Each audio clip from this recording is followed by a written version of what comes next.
Hello, good evening. Just give people a few minutes. Hope you're all right. Fashionably late Laura, hello. Hi guys. Oh, hi Izzy. Hi Rosie. I should have probably established actually whether I'm dialing Grace in or whether she's dialing me in. Grace. We should have worked this out, shouldn't we? Here we go. Studio 10 makeup joined. Are you requesting to join me, Grace? There we go. There we go.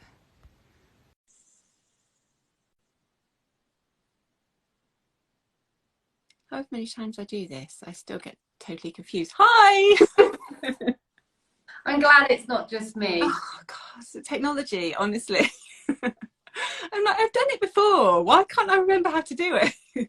I know. Are you all right, Nev? Yeah, I'm visiting my mother-in-law down in Wittering. Have you ever been down to West Wittering? I think I have. There's a nice beach there, isn't there? Yeah, absolutely stunning. Saying that though, it's been raining all day, but anyway, it's nice to spend some time with her. Yeah, no, I was thinking of the irony of the fact that we're doing summer fashion and beauty when it's basically pissing down outside and there's flooding in London and we haven't really had a summer. So.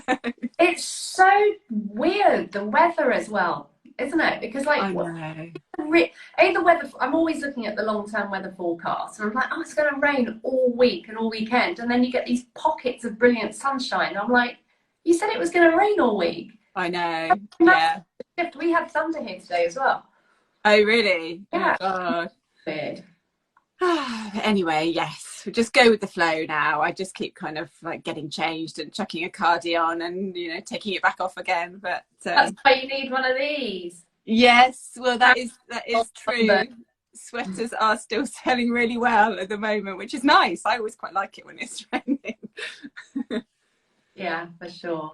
Yeah, so we were sort of talking summer style and beauty, but I think actually when we spoke, we realised I don't think either of our brands are particularly kind of focused on seasons or on any kind of rules in general, really, which I think is probably one of the nice things that we have in common. So yeah, I guess I mean this is more of a kind of a bit of a chat about kind of our approach, I think. So I guess from my perspective, I quite like the fact that we don't work around seasons. I kind of feel from a fashion perspective it's a little bit outdated, and from a sustainability perspective particularly I doesn't sit well with me kind of trying to push, you know, this is our spring summer range and now buy our autumn winter range. I really like, you know, the fact that, you know, I try to make everything as seasonless as possible, and the fact that you can kind of wear the same sweater in the winter as you do in the summer because the colours work across the seasons. And I know your approach is kind of similar, so tell me a bit about kind of how you work. You know, and I sometimes think about it, you know, is it the fashion industry, is it the beauty industry just creating all of this it's the same with trends, isn't it, to sell more product? And whole fast fashion, it's the same in beauty. Oh, it's all about coral on the lips, and then within 8 weeks it's on to another thing. It's all about glitter. It's all, and from a consumer perspective, it really frustrated me because you're investing so much money, and like you say, sustainability is so important. So when I developed Studio 10, we're not a fashion color trend brand, because if you look at makeup, skincare is different, because skincare is very much about skin concerns, right? Makeup's fashion, catwalk, celebrity, get the look, the seasons, the trends. And for me, and with Studio 10, what I was interested in is the medium of makeup to do a job of work, right? So that's all year round. So, you know, my 4 steps: prime, perfect, shade and shape, mature skin makeup, perfect is about evening the skin tone, because we have pigmentation, we might have redness, we have dark circles. You want to even that out. Those conditions are all year round. And you need different products for summer as you do winter. Yeah. All of those products are all year round. And then I did little things. So the big area, I think, is foundation. In the summer months, you might be wearing more colour. You catch the sun, so you might have more colour. You might want a lighter texture because it's hot and you're sweating. So when I developed my foundation, I put 2 colours in there. So, you know, one slightly darker. So it is all year round. And I think that's what consumers want today anyway. Yeah, I do really feel that. And I kind of feel that people are almost kind of reluctant to be told what to wear, or you know what to put on their face by magazines anymore. I think people treat, I think people's approach to magazines and the media and kind of journalism in general is to kind of get inspiration and ideas. But I kind of do feel that maybe it's social media, maybe it's the fact that we're all influencing each other and we're all kind of sharing a bit more. I sort of feel like the media has almost ideally stopped telling people what they should be wearing and is more kind of giving people inspiration and giving people ideas. So yeah, I think I know kind of a couple of years ago it was all about every time you opened a beauty magazine in summer it was kind of wear golds and corals and shimmery colors, and in winter it was kind of your burgundies and your berry colors, whereas I think now there is more of a move towards wear what you like. And I think I get that as well from a kind of age perspective, more and more. And I know that's one of the other areas you're kind of focused on as well, is the whole pro-age movement. So pro-age, not anti-age, because anti-age is actually quite a negative word, isn't it? It's like you're getting old. The reality is we are all aging. And I think what's hard we live in an ageist society, so we associate youth with beauty. That's our value and that's our relevance. And actually, for me, pro-age is celebrating age, wearing it loudly and proudly, and doing what's right for you, and not letting age define you. And I wrote an article, I think I sent it to you, which was I loved it. Age. Do you remember when Davina McCall, it must have been a couple of months ago, do you remember she wore that dress with the massive great big split? And and I loved her response to the her critics as well. Response was absolutely brilliant, but the press just really sort of went for her, saying you shouldn't dress like that, it's not age appropriate. And then it's sort of, Lisa Armstrong from the Daily Telegraph wrote a brilliant piece on it where she picked all these sort of A-list celebs, wearing basques or, classically inappropriately for their age, saying, you know what, it's rubbish. And I feel that quite passionately, because if you read articles, you can't have long hair if you're over the age of 35.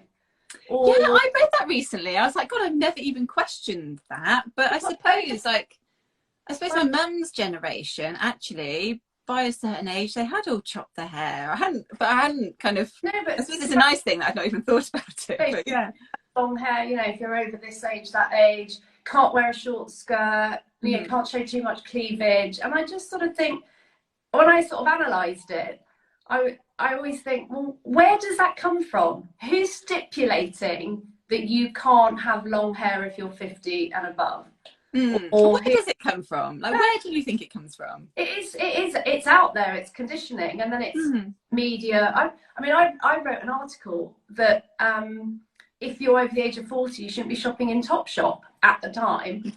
I used to love Topshop. I've got 3 22-year-old and 2 teenage daughters, and we were always swapping clothes. And I thought, why are you saying I'm too old to shop in Topshop or to wear ripped jeans? Or it's just wrong. I think you do you and what's right for you, and it's your individual style, isn't it? Yeah, No, absolutely. And I think the other thing I really like as well in terms of kind of rules that seem to be going out the window is the kind of, you know, I know it's different if you work in an office, in a very formal office environment, but the kind of, you know, this is what you wear to go out in and this is what you wear for kind of day Much to more day, that feels like it's kind of merging as yeah, well, and that, you know. 100. I think it's really blending. And Mm, actually, again, I read a piece, probably was, well, before COVID, and what it was saying is that workplace clothing was becoming much more relaxed mm-hmm. and much more individual. It wasn't that formal suit that we, so women would wear, you know, the perfect dress, stiletto. Yeah. It was almost like a uniform, that power dressing. Mm. But what it said, and I thought it was really interesting, is while it was exciting that you can dress however you want to, it was causing quite a lot of stress for women in the city, professional, corporate environment, Yeah. because the sort of power dressing was an armor that they knew and they felt secure in. Suddenly when that Mm. all goes out the window and you can wear whatever you want, everything, Yeah. there was a lot of like insecurity around it. And from a fashion perspective, not knowing and how far do you push the boundaries, and can I wear, you know, a jumpsuit with my trainers, or, and then the other part of it, which I thought was quite interesting, is how how you're then perceived. Yeah. Go to a, you know, a board meeting, and you've got trainers on and a jumpsuit. Are you deemed not as professional or as serious? So Yeah. it was really interesting. It's a difficult one, isn't it? I think there's nothing more stressful than Dress Down Friday, because like the rest of the week you kind of know, and then Dress Down Friday it's like, oh well, like you say, like how much do I dress down, and you know, are the kind of senior people in the organization not dressing down, and therefore, you know, should I or shouldn't I? And it's, you And know, what's appropriate or not mm, appropriate? And there's that word again, appropriate. I want yeah, to ban that word, because yeah, who determines what's appropriate for any of us, male or female, age or clothing or work or play, or, but I do mm, think your idea that certainly, you know, if I'm in London and I've got meetings and then I might be going out in the evening, that whole sort of day to night is much more blended. yeah, You know, yeah, not thinking, well, I've got to get changed because I'm going out in the evening. I'll sort of wear what I can wear during the day that I know I can transition mm, yeah. really easily.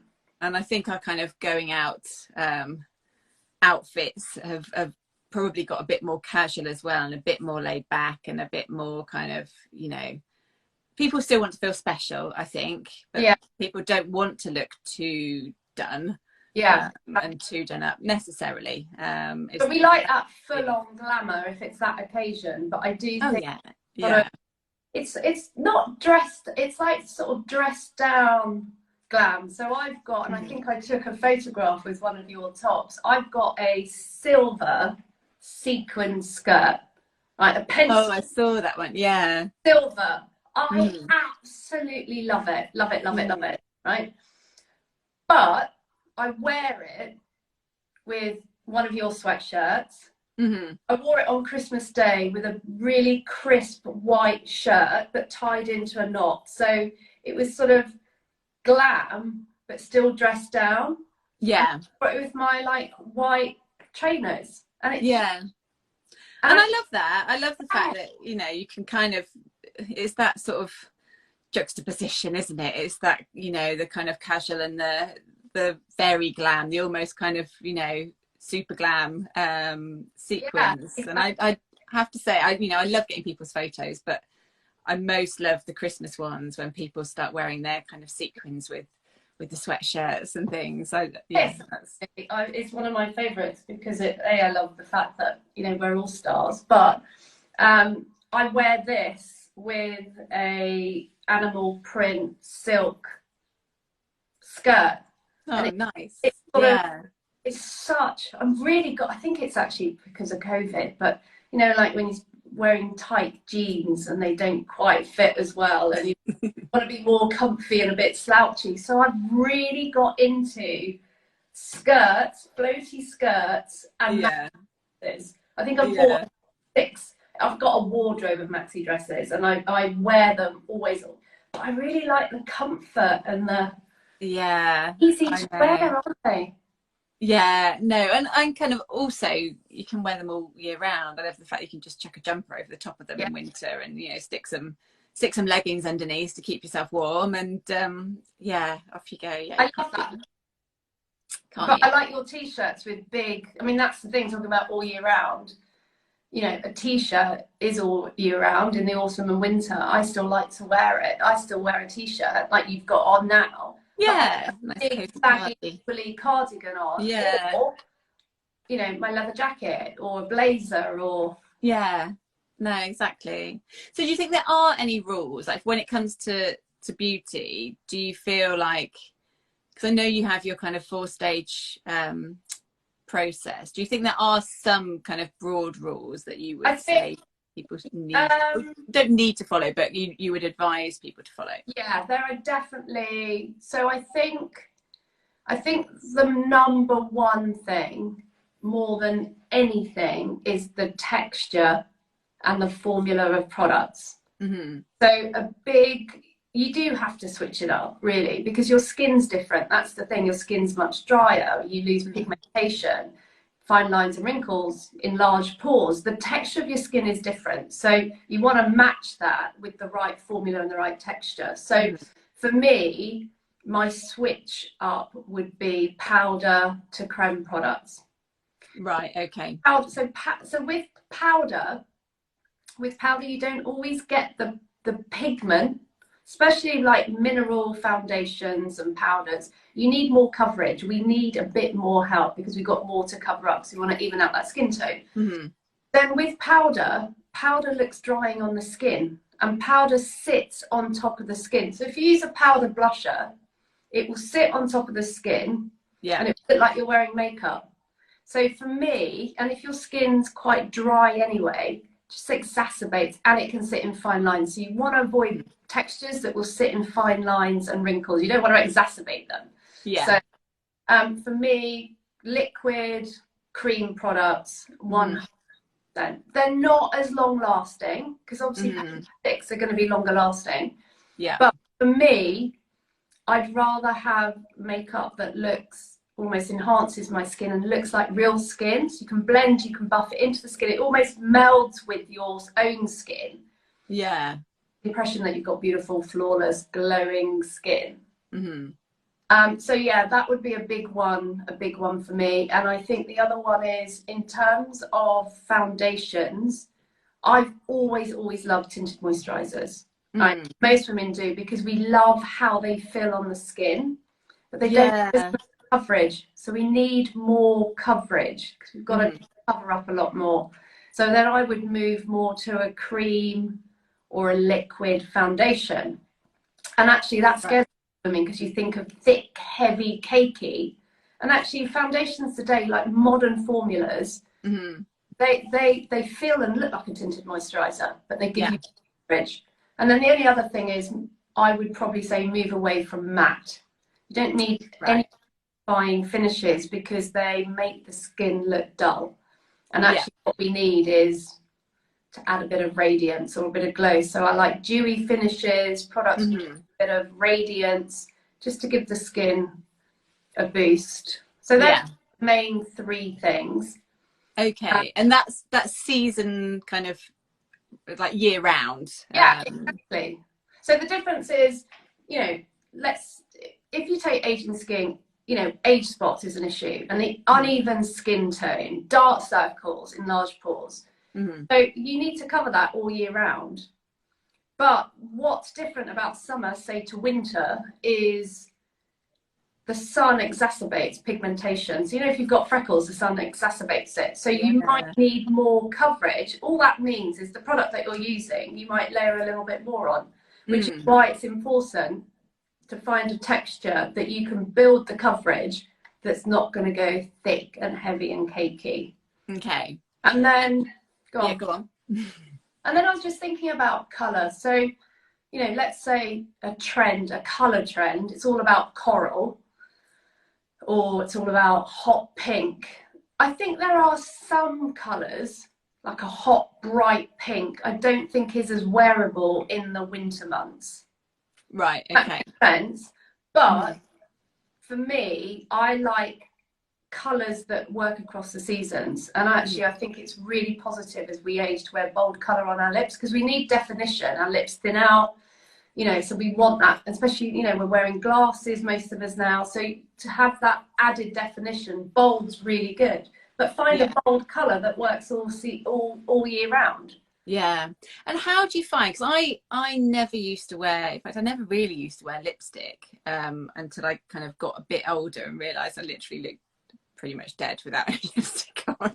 And it took me quite a long time to find a red lipstick that didn't look ridiculous. I don't know whether, you know, what it is, it's the colour of my lips or the colour of my skin or whatever. And I found a red lipstick and I sort of stick to that. But how would you advise people to find the right colour? Because there are colours that just make you look a bit weird, aren't there? Which I think, it's especially with bright colours, I think. Yeah, so firstly, there is a red for everybody. No, red doesn't suit me. There is a red lipstick for everybody. The other question I get asked a lot is, am I too old to wear a red lip? It's like, no, you're never too old to wear a red lip. I get the same with a smoky eye. Am I too old to have a smoky eye? No, you're not too old, ever.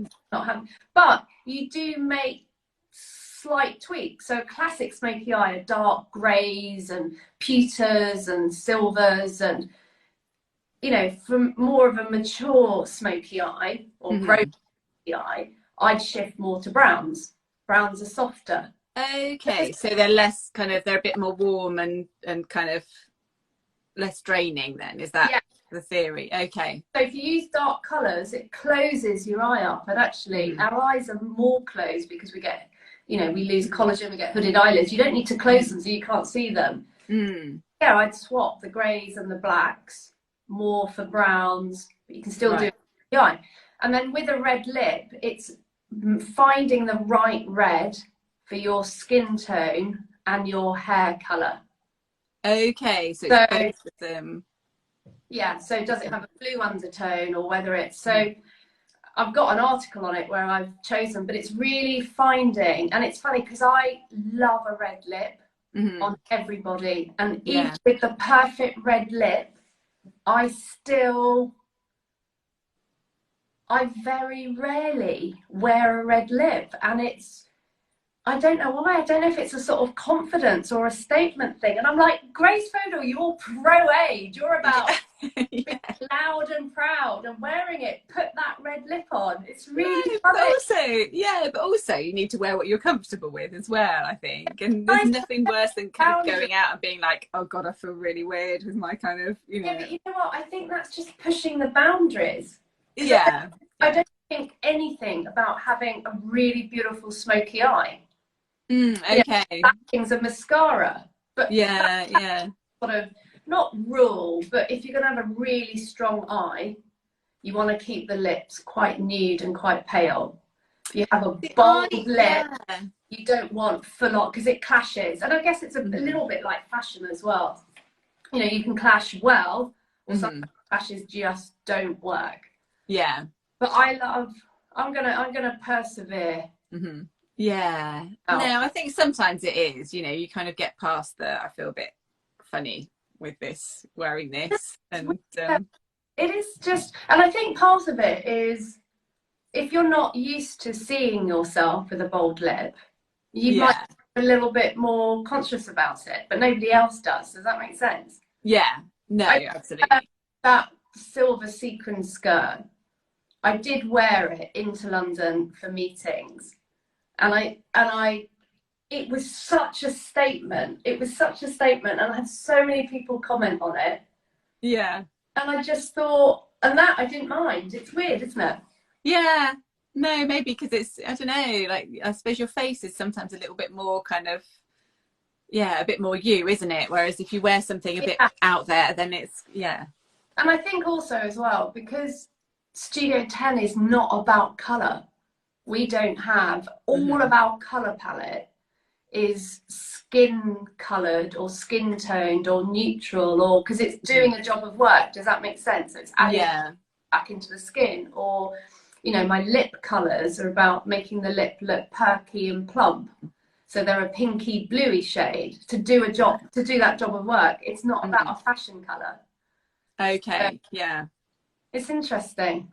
Looking at something, it's also the worry of lip lines showing up with red, with red lipstick for me. Yeah, so I guess that there's that as well. I think that is risk with any bold colour.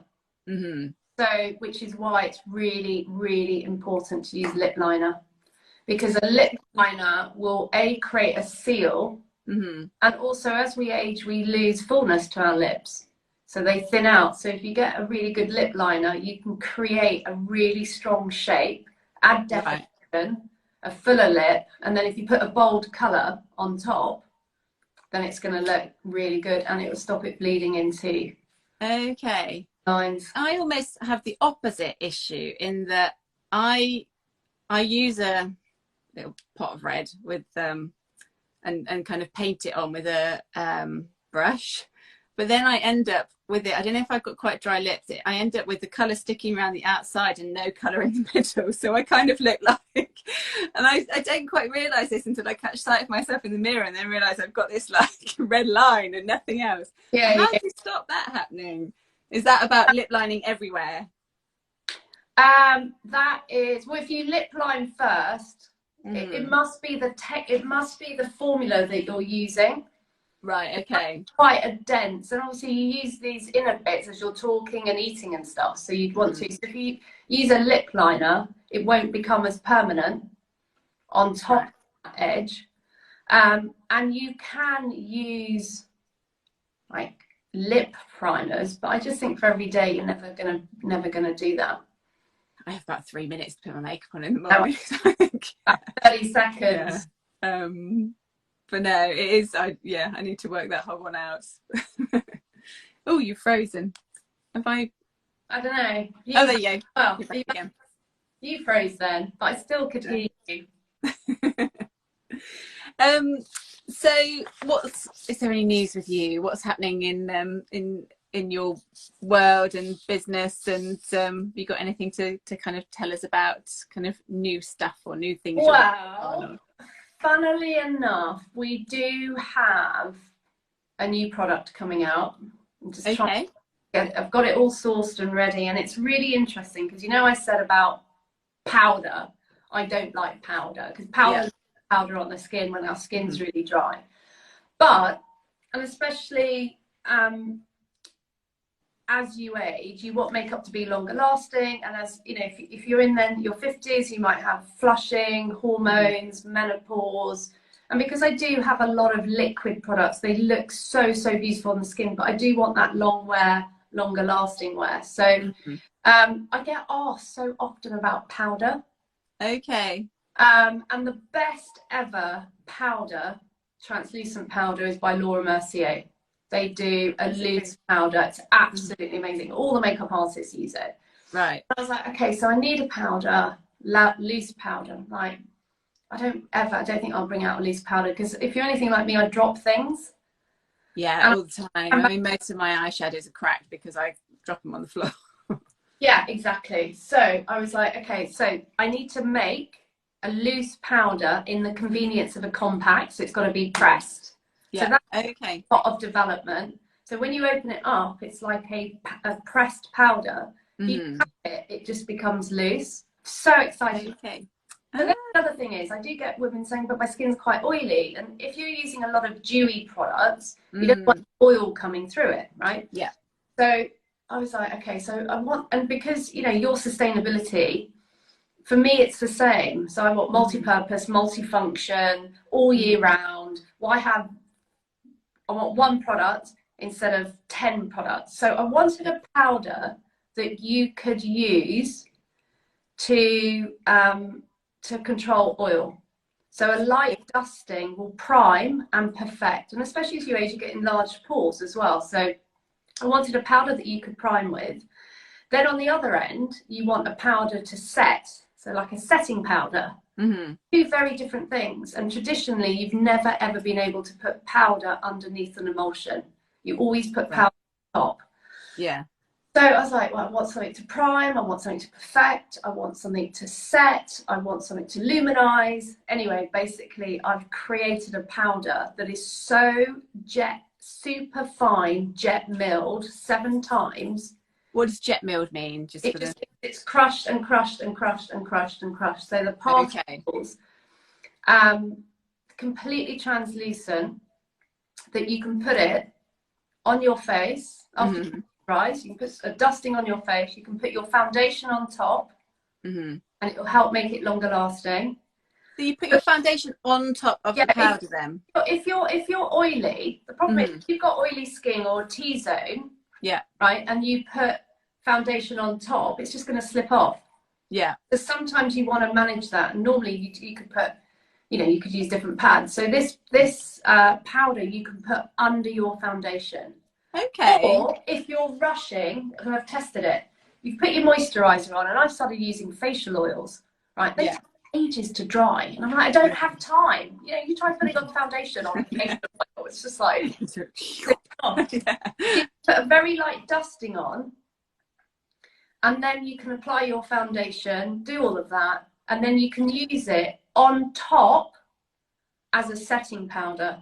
It's the most amazing powder. And the other thing is, for me, it's radiant, glowing, beautiful skin, because our skin's lackluster and it's sallow, and we want that skin boost, don't we? It's all these amazing products, and it gives you this lovely radiant skin, and then you put a whole load of setting powder and it mattifies it, which doesn't work either. So it's like the law of Mercier, it's so translucent, it melds.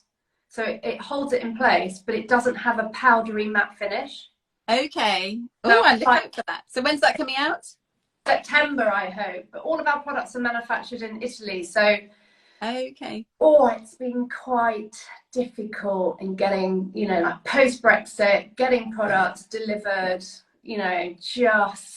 it's hard. And, we're like you, an independent boutique business, need that stock coming in. So, September. Yeah, it is hard, isn't it? I find myself getting overexcited and like talking about it a bit too soon, and then I'm like, oh, actually it's going to be another 3 months. I think I know, I can kind of get the manufacturing process and the fact that there are certain steps you need to go through and you want it to be perfect, but at the same time I'm just like, I'm really excited, I want things to come out now.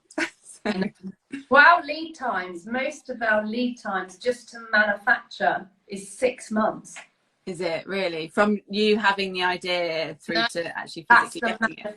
That's supply chain manufacturing. So the product development side, can be 9 months, can be a year. It really, and I think, with Studio 10, I spent over 2 years designing those products because I had such a clear picture in my mind of what I wanted. And I came from it because as a 40, nearly 50-year-old, I was like, well, I don't use the same skincare as I did in my 20s, so why do I use the same makeup? And then obviously because I was in makeup and in product development, I was like, I was more interested in the power of makeup, the media of makeup, to do a job of work. So someone said it was India Night. She said, well, you're like Spanx for the face. Yeah. Like, oh, that's a compliment. It is and it isn't. And I was like, well, I don't want to be the bra and knickers of the makeup world. It's hardly glamorous and exciting. It's the essentials. But when I thought about it, it really summed us up because, if I was going to wear one of your T-shirts, I'd never leave the house without my bra on, and the bra that I'd be wearing now in my 50s wouldn't be anything like what I was wearing in my 20s, which was non-existent at that age. So it's like, well, I think that's a good way, let's wear for the face, but it's not very glamorous. Well, I think it gives the exactly. Yeah, it allows us to feel good, I think, which is my phrase. I'm passionate because I talk to a lot of women. They go, well, I wear makeup when I go out. I don't wear it when I'm just at home, or if I'm just you know, watching TV, and I'm so passionate about wearing makeup, and it's not a rule, but wear it every day. No, I'm so passionate about wearing makeup every day because it's the confidence that you wear on your face. And I always say that if you've had a really bad night's sleep and you wake up and you feel exhausted and you look in the mirror, and guess what, you look it, but you don't need to. You can look like you've had 8 hours sleep. So why don't we use it? But it's got to be quick and easy. Yeah. No one's going to spend 3 hours doing their makeup, and it does give you a bit of a boost.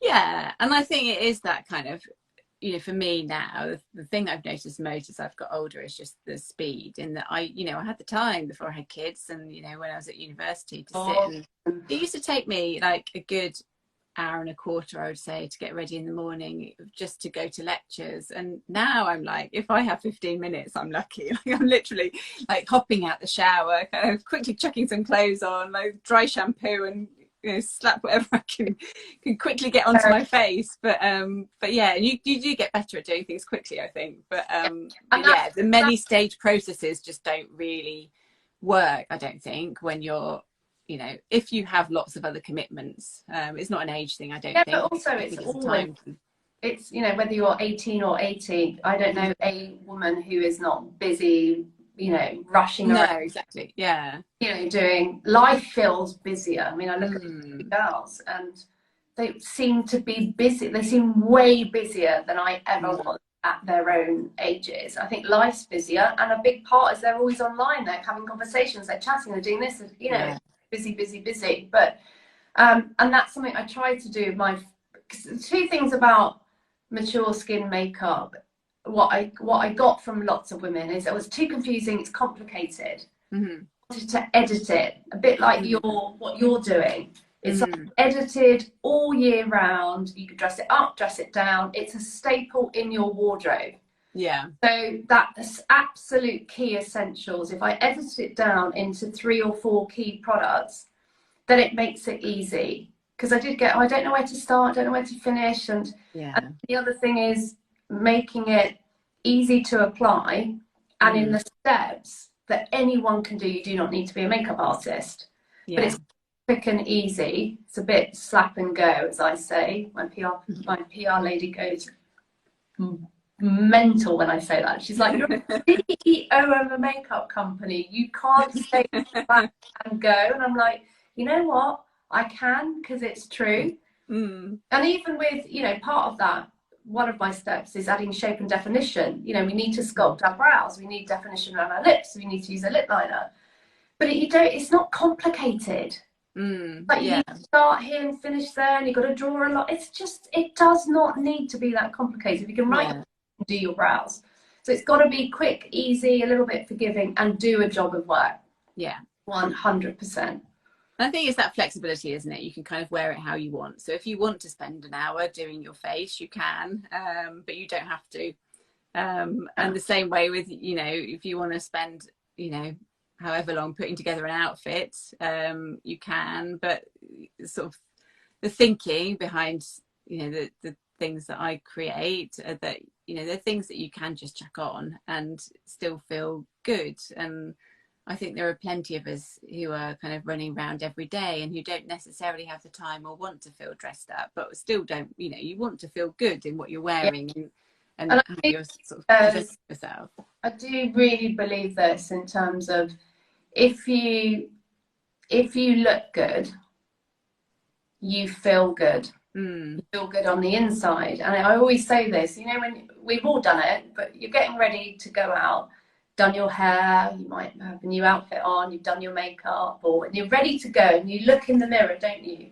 And you feel, you're like, yeah, I'm rocking this, I'm looking good, right? Yeah. Feel $1 million. That, if you could capture that in a bottle, you're like, I've got this, you know, I feel $1 million. You're no different the person you were 2 hours before. No, so that's true. Show you the power of hair, makeup, fashion, And it doesn't have to take a lot of effort. It doesn't take a lot of time, but you get the biggest lift and the biggest boost. Yeah. So yeah, absolutely. Oh, Alyssa, it's so lovely to talk to you. And I hope, are you staying in West Wittering today? Or are you heading back? yeah, no, it's great. So my ex-husband's with the dog and the cat and the girl and all that sort, and I'm here with my mother-in-law having a really nice time. So yeah, a bit of peace. Yeah. Oh, hopefully. Fingers crossed that you can go and enjoy the beach a bit tomorrow then. Oh, so beautiful. So West Wittering, oh, so beautiful. So yeah, I'm going to try and, well, if it stops raining. Yeah, no, exactly. Oh, well, lovely to talk to you. And yes, take care. And I look forward to your new products coming out as well.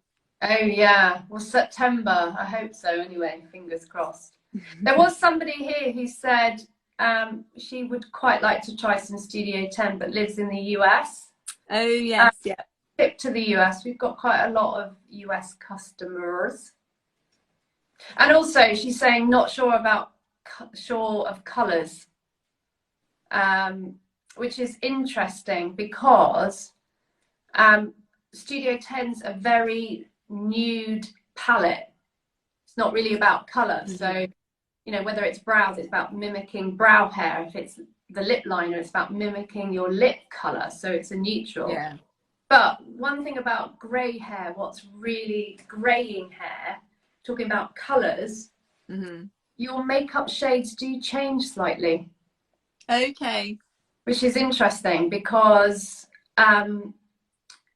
and you tend to go a little bit bolder and a little bit brighter. Right. Anyway, especially on lips. Okay. Is that because the grey kind of takes the colour out of your complexion then? Yeah. Right, okay. Yeah. I'm doing that to hide my roots. Which is so grey. I need to get mine done. Actually, a friend of mine's just gone. It's talking about that really quickly, about grey, and talking about rules and how to age appropriately, age gracefully or disgracefully. I do get asked a lot, you know, well, if you're pro-age, shouldn't you just grow old gracefully, go grey, or, you know, what's your view on tweakments? And it's quite an interesting, you know, for me, it's quite an interesting question. And my view on it, it'd be interesting to get yours as well, but my view on it is there is no right or wrong way to age. You do you. Yeah. No, exactly. Right, you. And who cares what everybody else does? And the reason I said that is my girlfriend, she's absolutely beautiful, beautiful. She's 90% grey. Right, so she's 90% grey. She's had all her hair cut into this amazing sort of like architectural bob. I tell you, Hayley, she looks stunning, stunning, stunning, stunning, stunning. And she wears a red lip. She's always worn, as long as I've known her. It's so cool, and she looks so beautiful, and she's just owns it. But it's not for me. My mum was still dyeing her hair into her 80s. So there's no wrong, it's just a personal choice. And my big thing about it is, it's the same with Botox. You want Botox, have Botox. If you want to have plastic surgery, you know, do what's right for you. Yeah. But the big thing is, with no judgment, and going back to how we started the conversation of fashion, oh no, you know, you can't wear a short skirt if you're over the age of 40 or 50. It's like, no, says who? Well, also the fact that we all feel like we can comment as well. Like, why do we all feel like we can comment? You know, it is, like Davina McCall, she got absolutely slammed, didn't she? Yeah. How could she wear such a tight dress with a big... Do you know what? She can, because she's got an amazing body. She carried it off. She wore confidently, and good for her. Yeah, but also, even if she wasn't Davina McCall and, you know, didn't work out, and, you know, like, I just don't understand why we feel the need to comment on other people and how they look and what they're doing with themselves. And, you know, it's just... But the press do that a lot. You know, when you watch... I remember writing an article about the Oscars, and a lot of the female leads won the Oscars. And then when you look at the press coverage that comes out afterwards, they're like, oh, so-and-so was wearing this. And it was all about what they were wearing, not what they had won. Or how or how young they looked for their age. And I just thought, George Clooney wins an Oscar. You're not going, oh, I did like him in that tux, and oh, he's aged a bit. No, exactly. Or like, do you prefer George Clooney's tux or Brad Pitt's tux? Everyone votes. And, honestly, it's just, I find it quite offensive. I think I'm a sort of mature, sophisticated, intelligent woman. But I find that stuff just like almost offensive. Does that make sense? It's like, anyway, we can talk about it all night long. Oh, it's so lovely to talk to you again, and I love watching what you're doing with the business. And yes, no, I'm sure it will continue to go from strength to strength. And you do. Well, take care, and we'll speak soon. Have a good evening. And we haven't talked about the football. I know. Do you know, honestly, football and weather, I'm just sick of it all. But I'm so I know. I feel so sorry for them all, though. They were brilliant. They really were. And I just can't believe the amount of stick they're getting from, lead up to the World Cup, because we're going to win that. It's coming home soon. Take care. All right. Bye.